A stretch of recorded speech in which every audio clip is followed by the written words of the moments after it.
నాయకులు ఉన్నారు.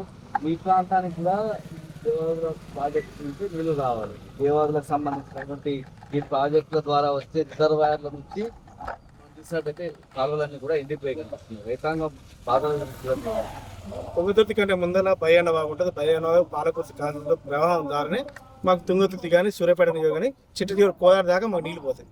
కానీ మాట్లాడితే ఎలినో ప్రభావం అంటారు. ఎలినో ప్రభావం వేరు. ఇలా రాష్ట్రంలో ఎలినో ప్రభావం కాదు, ఎల్లో కాంగ్రెస్ ప్రభావం నడుస్తుంది.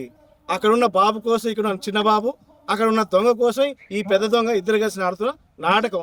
మేము ఏమడుగుతున్నాం అంటే, నువ్వు 3 సార్లు రైతు బంధు ఎక్కువ మేము బాధపడలేదు, మాకు కడుపును కొడుతున్నావు. అన్నదాతలు అన్నం పెట్టే పరిస్థితి లేదు, అడకదినే పరిస్థితికి వచ్చింది.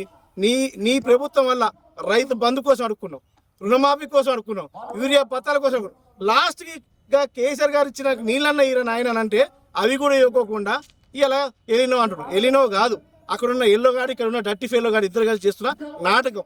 రైతులు నిన్ను ఇలా ప్రాధాయపడుతున్నారు. దయచేసి నీళ్ళు వదులు. నీ గవర్నమెంట్ 2 ఏళ్ళు ఉంటుందా ఉండదా తర్వాత సంగతి పెట్టుకుంటే, కానీ దయచేసి దేవాలయ పంపులు లిఫ్ట్ ఆన్ చేస్తే ఇక్కడ పాలకుర్తి కానీ తుంగతుర్తి కానీ చిట్ట సూర్యాపేట కోదాడ దాకా కూడా ఈ నీళ్ళతో బతికే రైతాంగాన్ని పొట్టగొడుతున్నావు. వానాకాలమే నువ్వు నీళ్ళు ఇవ్వకపోతే, వానాకాలం నీళ్ళు ఇవ్వకపోతే మరి ఏ సంగతి ఎట్లు ఇస్తావు? 6 తడి పంటలు అంట. 6 తడి పంటలు అంటే ఎన్ని రోజులకి ఇస్తావు? 15 రోజులకి ఇస్తావా? 10 రోజులకి ఇస్తావా? మరి 6 తడి పంటల కన్నా వారాబంది లెక్క ఇస్తా, వారాబందికి వరి పొలాలకి ఇస్తాను కదా. 6 తడి పంటలకి 15 రోజులకి చెరువులు నింపలేదు, చేప పిల్లలు ఇవ్వలేదు, గొర్రెలు ఇవ్వలేదు. ఈ రాష్ట్రంలో రైతులు అంటే ఇవాళ అన్నదాతల పరిస్థితి అడుక్కునే పరిస్థితి ఏర్పడింది. దయచేసి అనుమల రేవంత్ రెడ్డికి వ్యవసాయం నిలవదు.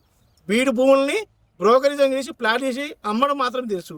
దయచేసి ఈ ప్రాంతం రైతులు అడుగుతున్న నీళ్లు మాత్రం ఇవ్వాలని కోరుకుంటున్నాం.